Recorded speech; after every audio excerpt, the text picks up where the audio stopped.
Hi, good evening. See 10th chapter 1 exercise 1.1 6th sum second subdivision பார்க்க போறோம். Already நம்ம first subdivision பார்த்துட்டோம் இல்லைங்களா? see அதே தான் வேல்யூ எல்லாமே ஒண்ணுதான். இப்போ நமக்கு என்ன மட்டும் தான் மாறுதுன்னா சம் மட்டும் அந்த கான்செப்ட் இது மட்டும் நம்மளுக்கு சம் மட்டும் மாத்தி கொடுத்து என்ன பண்ண சொல்றாங்க அப்படின்னா வெரிஃபை பண்ண சொல்றாங்க அவ்வளவுதான். ஓகே, இப்போ நல்லா பாருங்க. a ஓட வேல்யூ என்ன கொடுத்திருக்காங்க? a is equal to x belongs to whole number. நம்ம first previous videoலயே பார்த்தோம். whole number it starts from 0. see இங்க என்ன கொடுத்திருக்காங்கன்னா whole number தான். அந்த xங்கற வேல்யூ 2 விட சின்னதா இருக்கணும்னு சொல்றாங்க. ஓகே, 2 கூட இருக்க கூடாது. 2 விட சின்னதா இருக்கணும். அப்ப whole number எனக்கு எதுல இருந்து ஸ்டார்ட் ஆகும் அப்படினா 0 ல இருந்து ஸ்டார்ட் ஆகும். 2 விட சின்னதா இருக்கணும். அப்ப 0 1. இதுதான் என்னோட a ஓட வேல்யூ. இது previous sumல பார்த்தோம். next b ஓட வேல்யூ பாருங்க. x belongs to natural number. natural number it starts from 1, isn't it? அப்போ அந்த x ஓட வேல்யூ எனக்கு பாத்தீங்க அப்படினா 1 விட பெருசா இருக்கணும், 4 விட சின்னதா இருக்கணும், இல்லாட்டி 4 ஆ இருக்கணும். it's equal to 4, isn't it?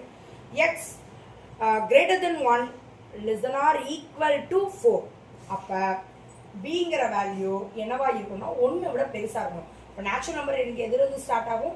1 ல இருந்து ஸ்டார்ட் ஆகும். ஆனா அந்த x வேல்யூ 1 விட பெருசா இருக்கணும். அப்ப 2 ஆ இருக்கலாம். 4 விட சின்னதா இருக்கணும், இல்லாட்டி 4 ஆ இருக்கணும். அப்ப 2 3 4. இதுதான் எனக்கு என்ன அப்படினா b யோட வேல்யூ. இப்ப c யோட வேல்யூ அவங்களே கொடுத்துட்டாங்க. c is equal to 3,5. இப்போ left hand side right hand side நான் ப்ரூஃப் பண்ணி இந்த ரெண்டு வேல்யூஸும் ஈக்குவல் அப்படின்னு சொல்லி நான் கொண்டு வரணும். ஆமாவா? இப்போ லெஃப்ட் ஹேண்ட் சைடு பாத்தீங்க அப்படின்னா a into b intersection c. ஆமாவா? இப்போ ஃபர்ஸ்ட் நான் என்ன ஃபைண்ட் பண்ணனும் அப்படின்னா b intersection c நான் வந்து ஃபைண்ட் பண்ணனும். இன்டர்செக்ஷன் அப்படினா என்ன? இன்டர்செக்ட் அப்படினா என்ன அப்படின்னா இந்த b ஓட வேல்யூ எடுத்து எழுதுங்க. 2 3 4. இப்போ c ஓட வேல்யூ எடுத்து எழுதுங்க. 3,5, isn't it? இந்த ரெண்டு வேல்யூலயும் காமனா இருக்க நம்பர்ஸ் எடுத்து எழுதணும். that is called intersect. Okay, அப்ப b intersect c அப்படிங்கும்போது ரெண்டுத்துலயும் காமனா எனக்கு என்ன நம்பர் இருக்கு? 3 மட்டும் தான் இருக்கு. சோ 3 தான் எனக்கு b intersection c.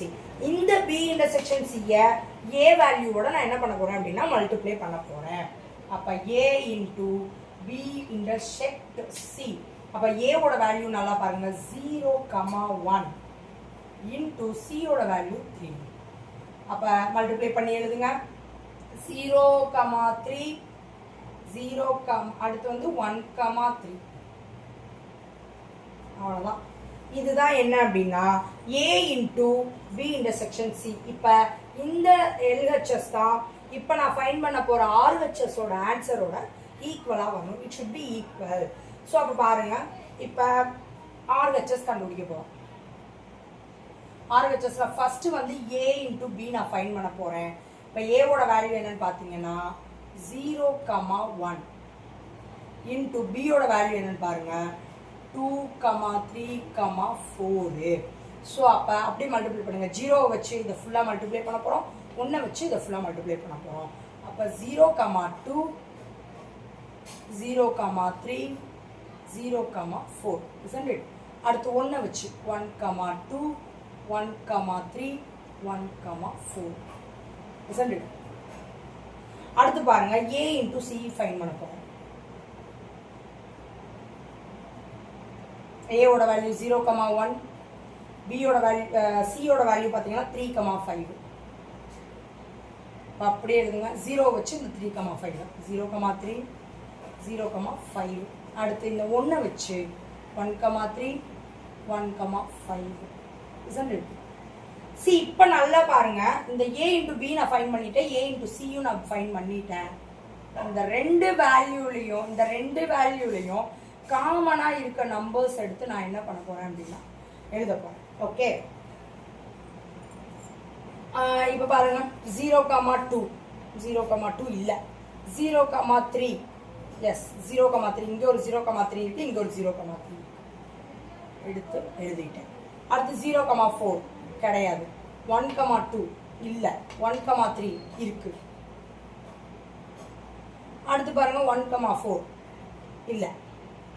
ஸோ அவ்வளோதான், இந்த ரெண்டு தான் என்னது ஈக்குவல். ஸோ அப்போ நல்லா பாருங்க, எல்ஹெச்எஸ் பாருங்க, ஆர்ஹெச்எஸ் பாருங்க, 0,3 1,3 0,3 1,3. ஸோ அப்போ LHS is equal to RHS fine பண்ணிட்டேன். Okay, thank you.